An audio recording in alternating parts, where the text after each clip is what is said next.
Step into the Timeless Tales library, where each story unfolds like a soft whisper, guiding you gently into a realm of restful calm. I'm Theodore, your host, and tonight I'll weave a tranquil tale to quiet your thoughts and lull you towards slumber. The Timeless Tales library thrives thanks to the support of listeners like you. If these stories bring you peace, please subscribe to help us keep crafting these serene escapes. As you cozy up, drop a comment below to share where you're tuning in from tonight, and tell us a destination you'd love a story to transport you to. Perhaps Prague, Kauai, the Andes, or Yosemite. Your dreams light the way for our little library's glow. This story is about Sherlock Holmes and Dr. Watson, unraveling a series of cryptic messages left in a Clapham manor in The Mystery of the Midnight Cipher, leading them to uncover a hidden vault containing ancient manuscripts. A governess's fears and a shadowy intruder's attack drive the investigation, culminating in the protection of a priceless historical treasure. Now close your eyes and take a deep breath, letting the worries of the day unroll and flatten out. You are entering the Golden Scroll Room, a special chamber within the Timeless Tales library. This is a place for the oldest, most precious stories, tales written on scrolls of shimmering gold that glow with the warmth of a setting sun. The air is still, carrying a faint scent of old paper and quiet wisdom. Feel your body settle into the rich, soft fabric of your bed, your own personal alcove in this gilded room. Let the weight of your head, your arms and your legs release. The golden glow of the scrolls fills the room, a gentle and comforting light that soothes your mind and body. Unroll the first scroll. Let the words drift into your thoughts like dust motes in a sunbeam, leading you toward a deep and peaceful rest. Sherlock Holmes, The Mystery of the Midnight Cipher. In the waning days of autumn 1889, the London fog hung heavy over the city. I, Dr. John H. Watson, was settled at 221B Baker Street after a particularly taxing case involving a stolen sapphire. My body ached, and I longed for a quiet evening by the fire with my medical journals. Sherlock Holmes, my companion, was in one of his characteristic restless moods. His sharp mind, ever hungry for stimulation, refused to idle. He paced the room in his violet dressing gown, his Stradivarius untouched. The room itself was a clutter of chemical apparatus, old newspapers, and bizarre souvenirs from past cases, all testifying to his eccentric genius. The atmosphere was thick with his suppressed energy and the scent of carbolic acid and fine-cut tobacco. It was nearing midnight when a sharp, insistent rap echoed from the front door, cutting through the muffling fog. Mrs. Hudson, our landlady, had retired hours earlier, and I winced at the disturbance. Holmes, however, halted his pacing, his piercing grey eyes instantly alight with anticipation. "Watson, be so good as to answer the door," he murmured, his voice low and eager. "The hour is late, and this sudden, urgent summons suggests a matter of profound and immediate personal distress. I suspect our evening is about to veer sharply into the realm of the intriguing." With a resigned sigh, I descended the creaky stairs. As I opened the door, a gust of cold, moist air rushed in. Standing on the threshold was a young woman, her figure slight and trembling, her face pale beneath the shadow of her hood. She was clad in a dark woolen cloak, damp from the mist, and she clutched a small leather satchel with desperation, her fine clothes suggesting a refined background. "Dr. Watson?" she inquired, her voice barely audible above the whisper of the wind. quivering with a mixture of fear and exhaustion, like a violin string plucked too hard. "I am he," I replied, stepping aside to allow her entry, my medical instincts immediately assessing her condition: rapid, shallow breathing, dilated pupils, a distinct pallor, all signs of acute anxiety and physical strain. "Please, come in out of this wretched weather. You appear to be in dire need of assistance and rest." She hesitated for a fraction of a second, casting a furtive glance over her shoulder into the impenetrable fog, as if expecting pursuit, before crossing the threshold into the dimly lit hall. I closed the door firmly behind her, the latch clicking with a sense of finality that seemed to reassure her slightly, and led her up the 17 steps to our sitting room. Holmes was already seated in his armchair, his long, thin fingers steepled beneath his pointed chin, his posture one of intense concentration. He regarded our visitor with the unwavering gaze of a hawk sighting prey, his eyes darting over her form, cataloguing every minute detail with unnerving speed. The mud-caked hems of her boots, the faint scent of lavender mingled with the acrid tang of coal smoke and the peculiar, almost metallic scent of a recent agitated journey by cab.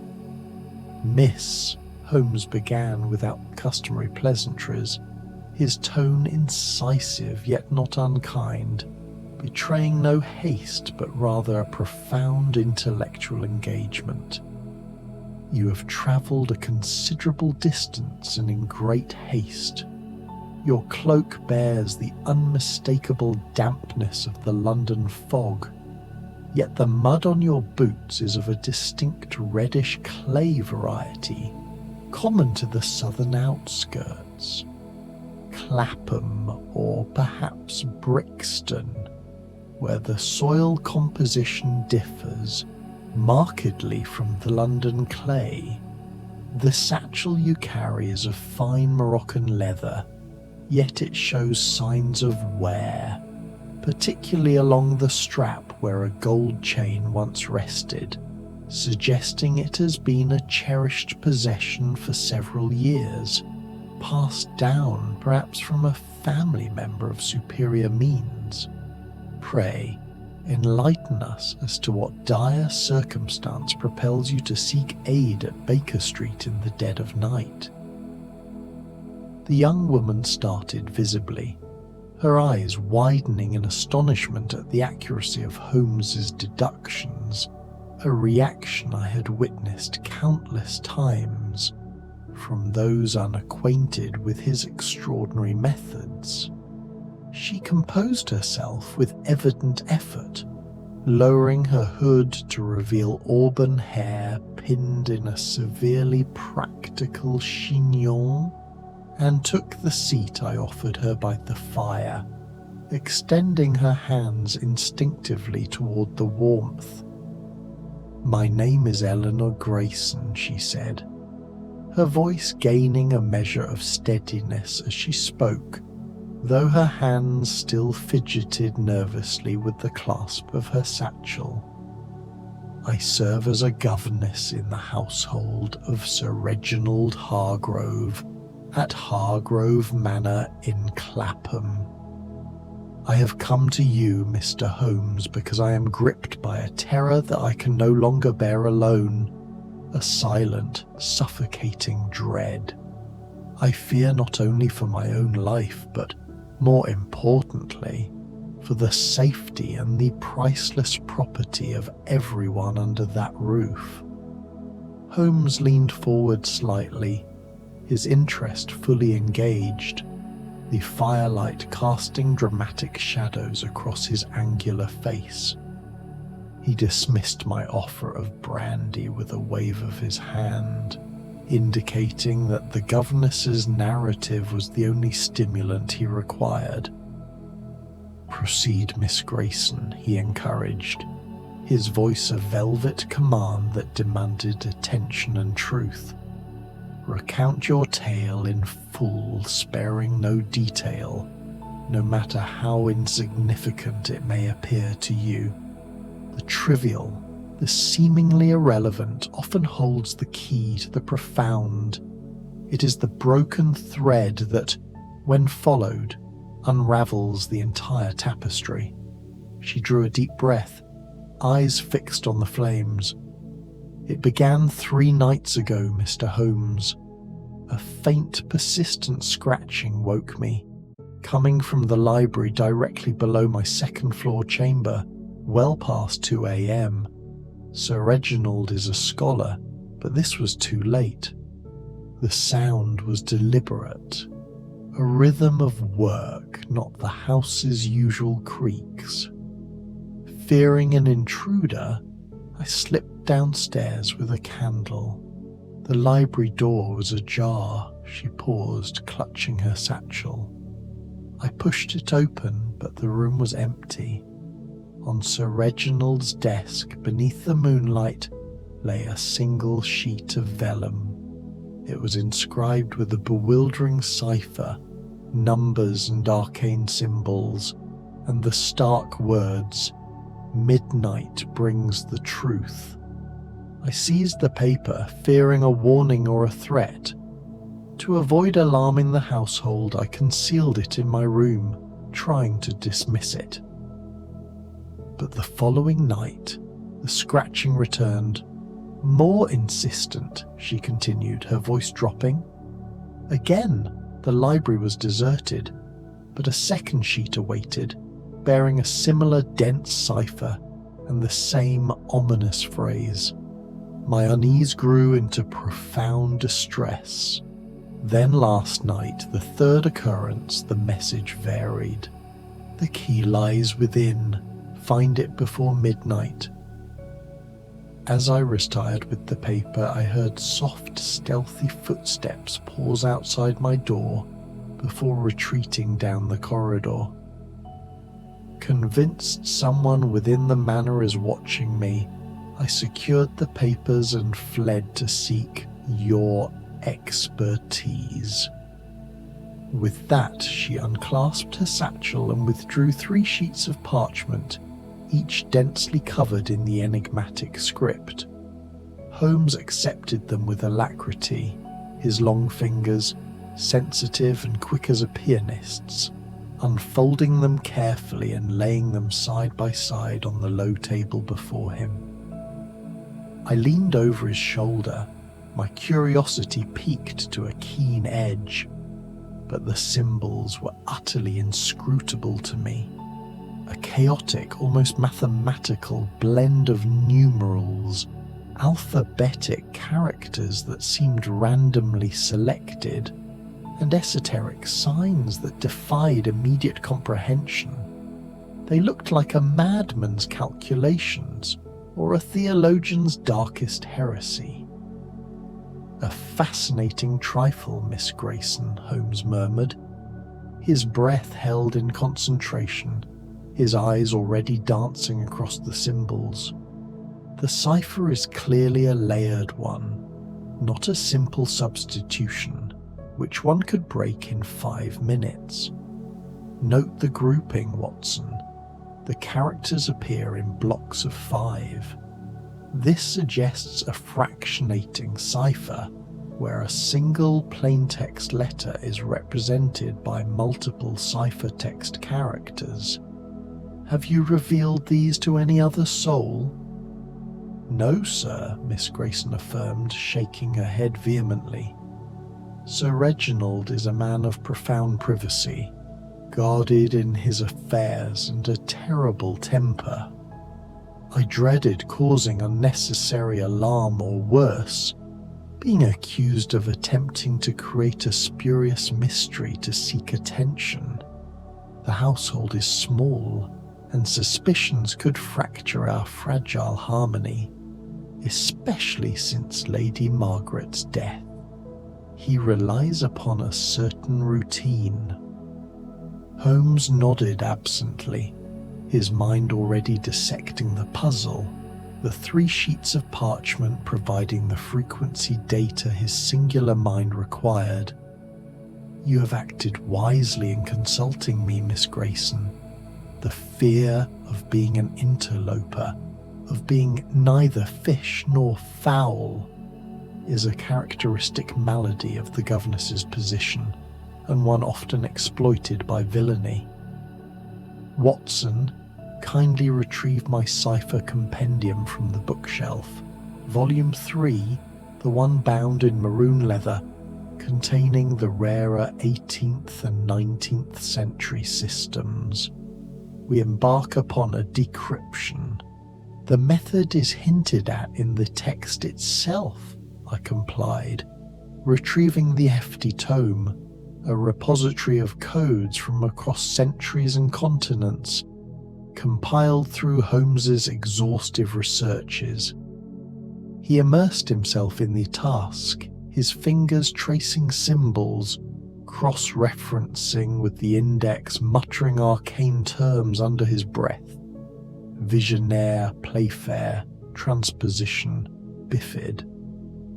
Miss Grayson sat in tense silence, her eyes fixed upon him while I tended the fire, adding coals to combat the encroaching cold, and poured her a measure of the fine French brandy which she accepted with a grateful nod.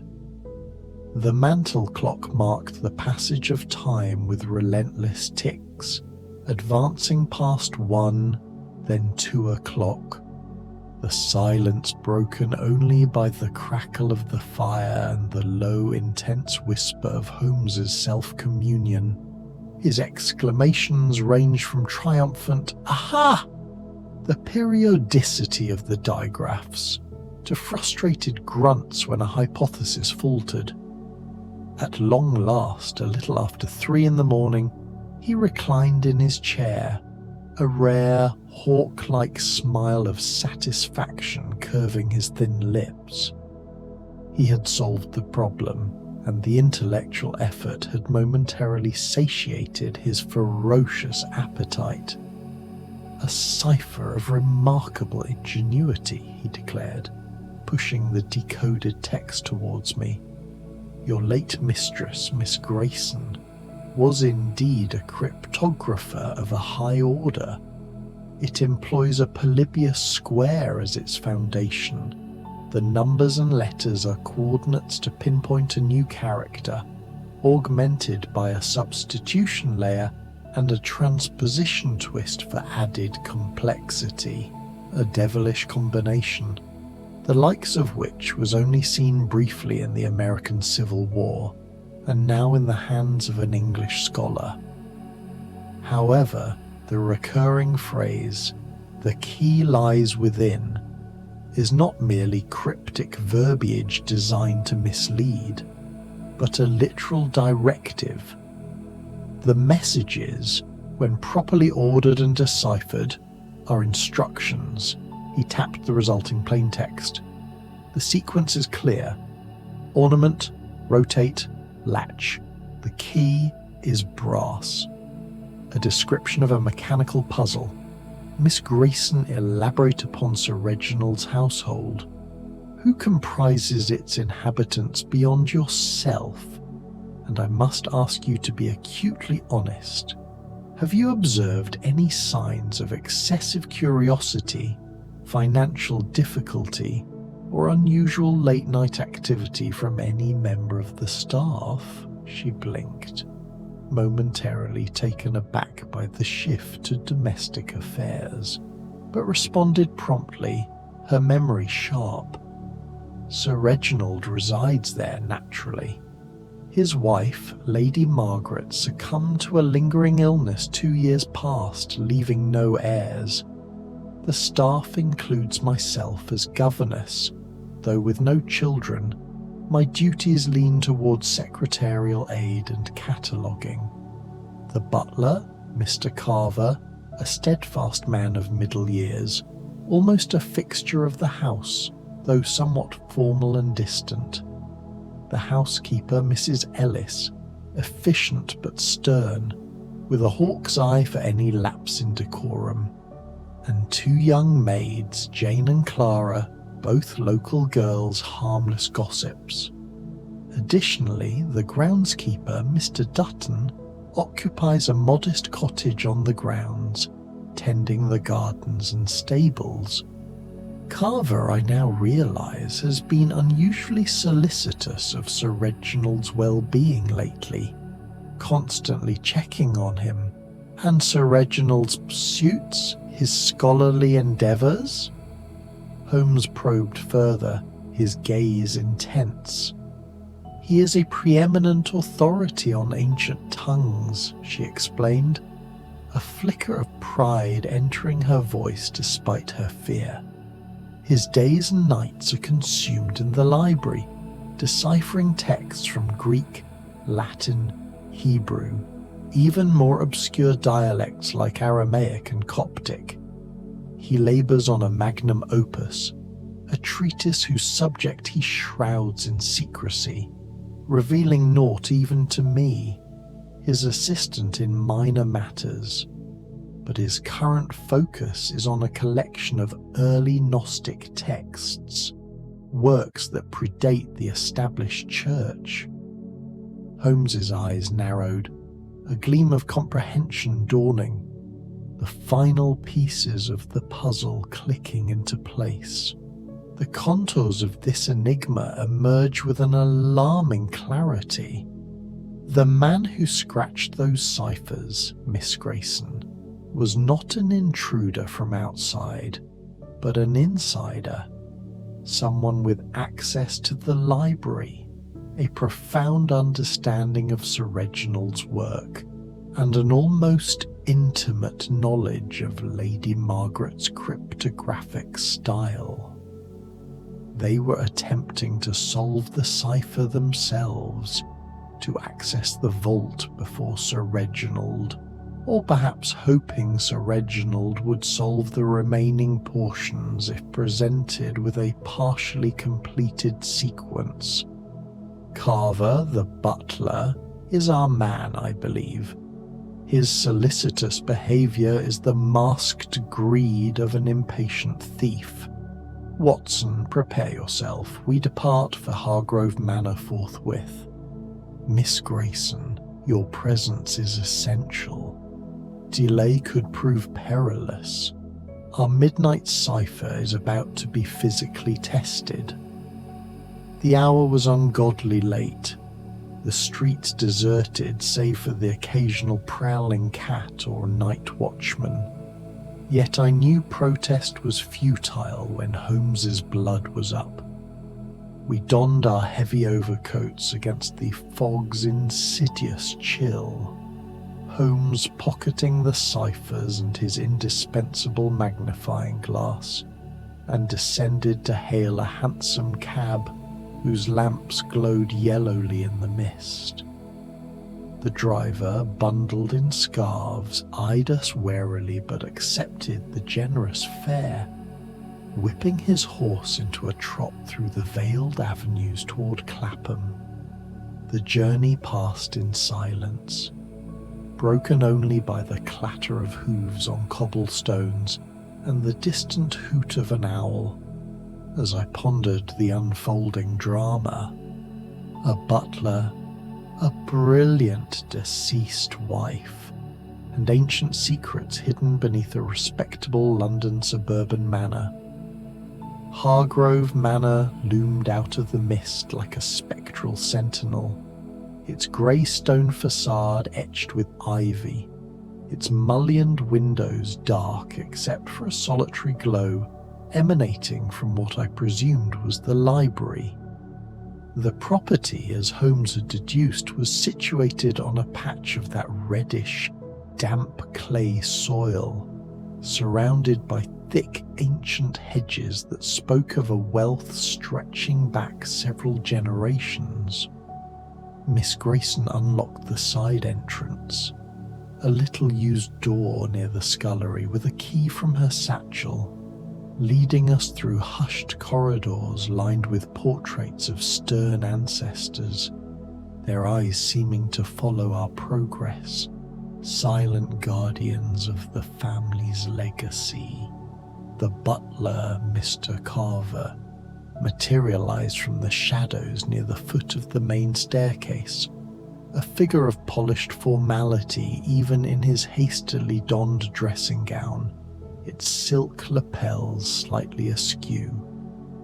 His expression was a mask of dignified surprise tinged with acute suspicion. He was a man with a narrow, pinched face and a meticulous attention to his own person. "Miss Grayson, this is most irregular," he intoned, his voice a cultured baritone, the very picture of injured propriety. "Sir Reginald has expressly forbidden disturbances during his nocturnal labours. I must insist you explain the presence of these gentlemen." His emphasis on the word gentleman was distinctly insulting. "Nevertheless, we must intrude," Holmes interjected, his voice cutting and authoritative, brooking no dissent, his eyes observing the butler's subtle flinch at his unexpected appearance. "A matter of grave urgency demands his attention. Lead us to him at once. Your solicitude, Carver, is commendable, but your current presence here suggests an unfortunate yet persistent lack of sleep." Carver hesitated, his loyalty warring with the sudden undeniable imperative in Holmes's tone, and perhaps a flicker of panic at having his routine disrupted. He ultimately acquiesced, guiding us to the library. The room was a bibliophile's sanctum. Towering shelves of dark oak groaned under the weight of tomes ancient and modern, reaching nearly to the ceiling. A rolling ladder rested against one stack. The air was heavy, redolent with the musty aroma of vellum, dust, and old ink, the scent of accumulated knowledge. At the centre, dominating the space, was a massive oak desk strewn with manuscripts, inkwells, and quills. Seated there, under the direct beam of a green-hooded lamp, was Sir Reginald Hargrove, a tall, emaciated figure with a mane of snow-white hair and eyes of piercing azure that lifted from his work to fix us with undisguised irritation. His appearance was that of an ascetic scholar, driven by an intellectual passion that consumed his physical substance. "What intrusion is this?" he thundered, his voice resonant despite his frail appearance, rising slightly in his chair. "Carver, explain yourself. And Miss Grayson, I was not aware I'd given you leave to absent yourself or bring guests." Before the butler could respond with a pre-prepared soothing falsehood, Holmes advanced, his long stride closing the distance between them, brandishing the 3 ciphered parchments. "Sir Reginald, these artifacts were discovered in this very chamber on consecutive nights. They are not harbingers of menace, as Miss Grayson understandably apprehended, but communique directed squarely at you, or rather at your late wife's profound legacy." Sir Reginald's countenance blanched, the colour draining from his face as if by a sudden application of leeches. He snatched the papers with trembling hands, his azure eyes scanning them avidly, a scholar recognizing the handiwork of a trusted colleague. "From whence did these come?" he whispered, his earlier bluster evaporated, replaced by a genuine fear that was far more palpable than Miss Grayson's anxiety. Miss Grayson entrusted them to me, Holmes elucidated, allowing the scholar a moment to process the shock. In her trepidation, she sought my counsel. I have unraveled their arcane veil. They constitute directives, do they not? Blueprints for unveiling a concealed recess within these walls, a mechanism known only to you and clearly the author of the latter two attempts to solve it. He shot a pointed glance at Carver, who stiffened noticeably, his hand unconsciously moving towards the pocket of his robe. Sir Reginald collapsed back into his chair, the parchments fluttering to the desk. Impossible. Margaret's final device. How could you discern such a thing, he murmured, a raw mixture of awe and dreadful realization in his voice. Holmes's smile was a razor edge, the expression of a man who lives for the moment of intellectual victory. The decrypted missives delineate a precise sequence, Sir Reginald. Depress this ornament, rotate that fixture, elevate this latch. They chronicle a mechanical contrivance. One, I posit, is embedded in this very desk. A final secret panel created by your wife, whose cryptographic prowess I now hold in the highest esteem. The admonition, "the key lies within," alludes not to a hermeneutic device, a clue in a riddle, but a tangible artifact, a literal brass key secretly secreted therein. Shall we validate my conjecture? The butler, I believe, was attempting to break the cipher himself, hoping to claim the contents of the vault as his own discovery, perhaps selling the cipher as a key. Without awaiting consent, Holmes commenced his scrutiny of the desk, his nimble fingers probing carvings, tapping panels for hollow resonances. He did not touch the surface with his palm, which would have smeared any latent fingerprint, but used the side of a thin ivory letter opener. Carver stood rooted to the spot, his face a mask of thwarted ambition, his eyes fixed on Holmes's hands. Miss Grayson and I watched in rapt silence, Sir Reginald's breath held in suspension, the only sound the faint nervous rattle of the scholar's silver ink pot. Presently Holmes depressed an ornate iron rosette concealed amid floral wood motifs near a leg brace, eliciting a subtle click that reverberated through the chamber. A diminutive, perfectly concealed panel glided open, disclosing a covert compartment. Nestled within gleamed a brass key of exquisite craftsmanship, adorned with filigree, accompanied by a folded missive. Sir Reginald surged forward with a cry, "The King's Key!" But Holmes's reflexes prevailed, securing both items with the swiftness of a striking serpent.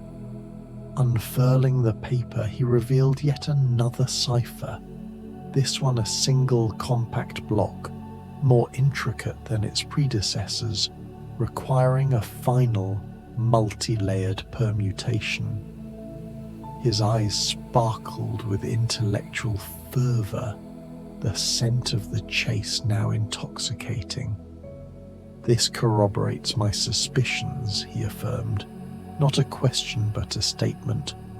"The key accesses a repository of inestimable worth, something warranting desperate measures, perchance even homicide.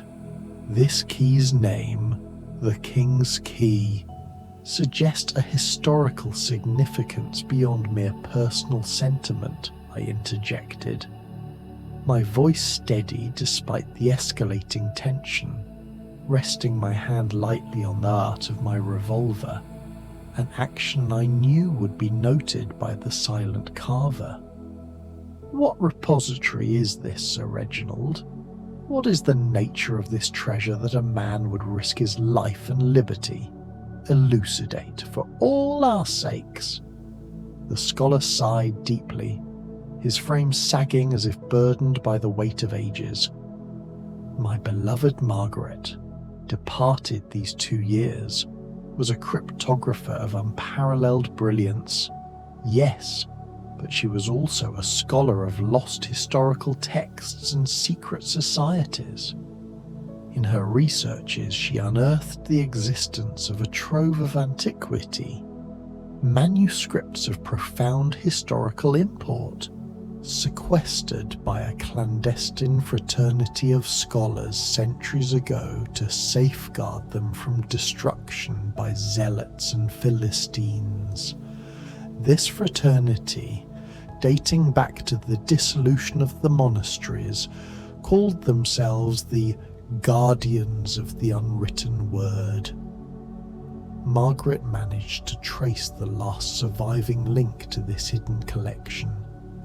Fearing avaricious collectors, rival scholars, or even the agents of powerful modern religious bodies who might wish to suppress them, she devised these ciphers as a labyrinthine generational safeguard, entrusting the secret of their final decryption to me alone upon her deathbed.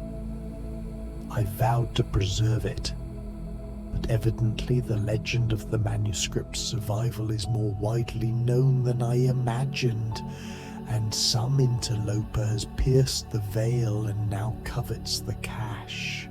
Holmes's visage hardened, resolve etching his features. "Then we must preempt their designs. The final decipherment can be completed at the site itself. The cipher's key, Sir Reginald, is a famous quotation from one of the Gnostic texts your wife studied, is it not? A single, resonant phrase that unlocks the transposition. Your initial reluctance to alarm your staff has now become a point of mortal danger. Conduct us to the vault forthwith. Midnight wanes, but peril lingers." The elderly man rose unsteadily, grasping a brass-cased lantern from the desk, its glass polished to a gleam, and beckoned us to follow. Carver, sensing the change in the dynamic, quietly slipped back into the shadows of the main hall, a retreat Holmes allowed, knowing he was trapped within the grounds. We traversed the manor's dim, cold halls to the rear gardens, where the fog now wreathed ancient trees like ghostly sentinels, the air damp and earthy. At the estate's periphery stood a colossal oak, its gnarled branches clawing at the sky, its trunk broad as 3 men abreast, a tree that must have stood for centuries. It was the only landmark for miles that could not be easily moved or dismissed. Holmes knelt, his lantern illuminating the turf, his keen vision immediately detecting a carefully camouflaged, almost invisible seam amid the roots, disguised with layers of moss and soil. Inserting the brass key into a concealed lock, he twisted it with a resonant metallic grind, unveiling a trapdoor of weathered stone. Descending the narrow staircase carved into the earth, our lanterns pierced the suffocating gloom, revealing damp walls inscribed with faded non-European runes, a form of early Anglo-Saxon script mingled with a touch of forgotten Norse symbols. The air grew stale, heavy with the scent of soil, antiquity, and a peculiar dry scent of preserved paper. At the nadir of the winding steps lay the vault, its portal a heavy iron-bound door etched with symbols mirroring the final, most complex cipher, a final physical bulwark Holmes, placing the key aside, worked quickly by the light of the lanterns, his mind running through the final decryption, using the scholar's whispered clue.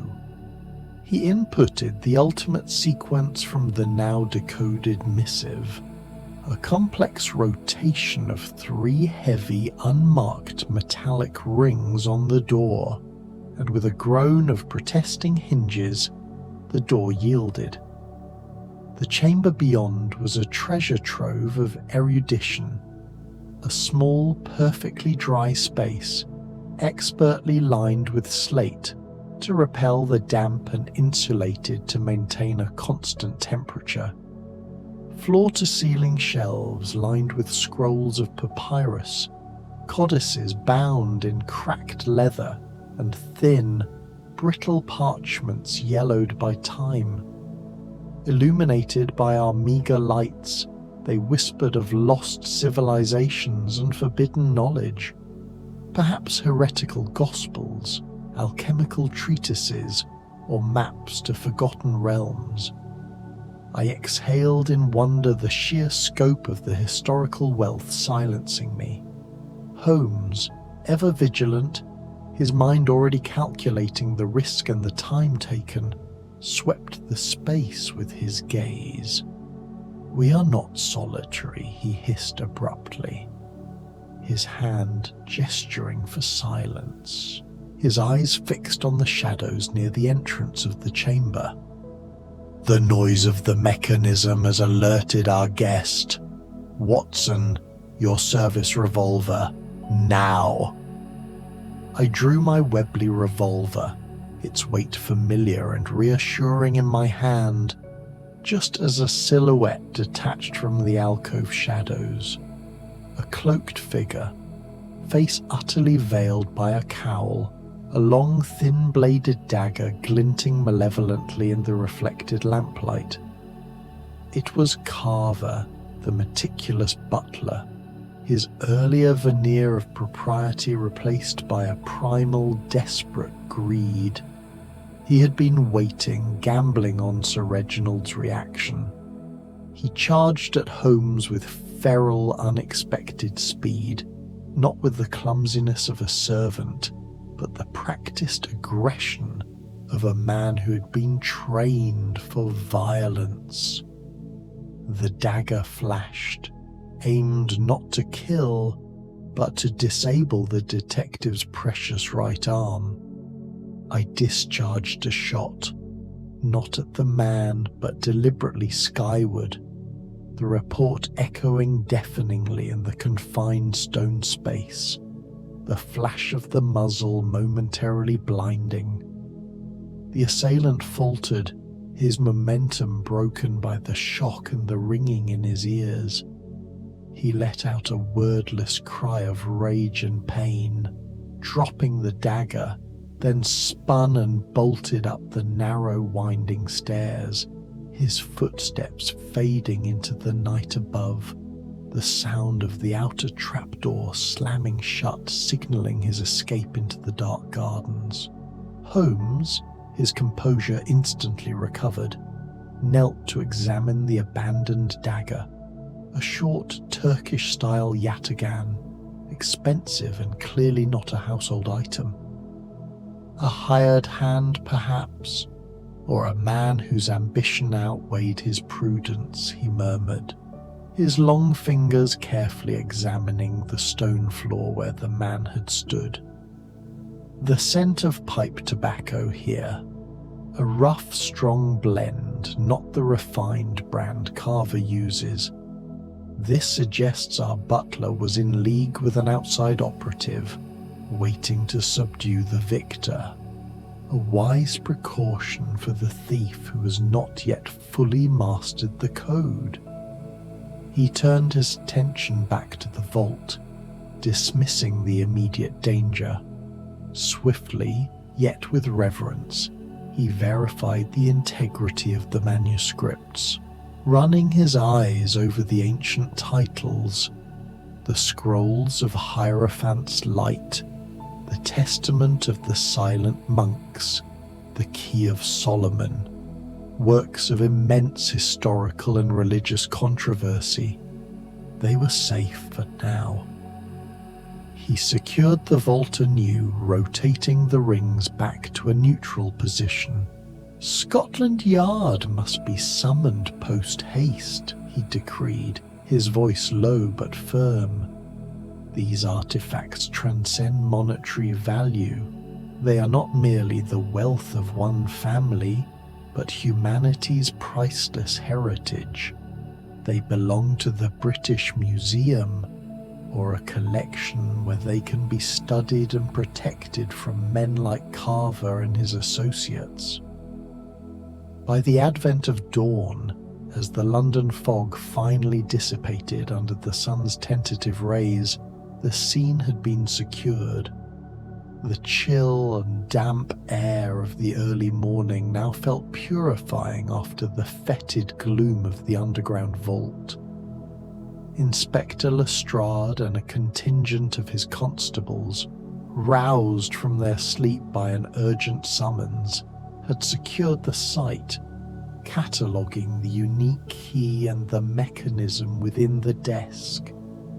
Sir Reginald, having been given a powerful dose of laudanum by my hand to calm his frayed nerves, was now lucid and effusing gratitude amid a quiet, dignified flow of tears, the emotional release of a profound burden. The cloaked intruder, Carver, and his unknown associate's identity eluded immediate capture, though Holmes left Lestrade with a handful of succinct, brilliant directives: the scent of the pipe tobacco, the specific type of clay on the boot prints outside the manor, the distinctive style of the dagger. He will not travel far without funds, Lestrade, Holmes predicted, standing by the oak tree. He has a profound, though perhaps ill-deserved, sense of his own intellectual superiority. He will not flee London until he has ascertained the true value of what he has lost. Check the safe deposit boxes of a certain type of disreputable antiquarian in the Whitechapel area. He will have sought advice on the manuscripts worth long before the theft. As our hansom cab rattled back to Baker Street, the city awakening around us in a cacophony of commerce and common life, I reflected on the night's revelations, the quiet, desperate fear of the governess, the ingenious cryptology of Lady Margaret, the subtle villainy of the trusted servant, and the vast unspoken history hidden beneath a Clapham lawn. Another triumph, Holmes, I remarked, pulling out my notebook to begin sketching the cipher's final permutation, admiration swelling within me. The logic was flawless. The way you discern the layered cipher from those few fragments, and then divine the very nature of the vault and the key, it was a truly brilliant piece of deduction. Holmes, already lighting his pipe, a plume of acrid smoke obscuring his features momentarily, settled back into the worn leather of the cab seat. His response was a faint, enigmatic smile, the kind that always makes me believe the greatest challenge is yet to come.